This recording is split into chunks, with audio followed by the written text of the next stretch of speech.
Kamwe usikubali mtu akakukatishie tamaa katika maisha.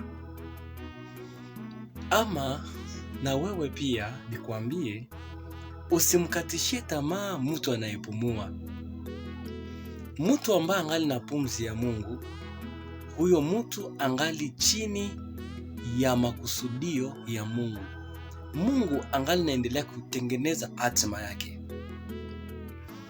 Kwa hiyo acha nikukumbushe kitu, kwamba maisha ya kila mtu hapa chini ya dunia ni fumbo. Ni fumbo kwa kila mtu na ni fumbo kwake binafsi. Kwa maana Mungu ametuzawadia kitu kimoja, kuwa tunajua kule tulikotoka, nguvu tulizokuwa nazo, lakini hatima yetu ametuficha Mungu.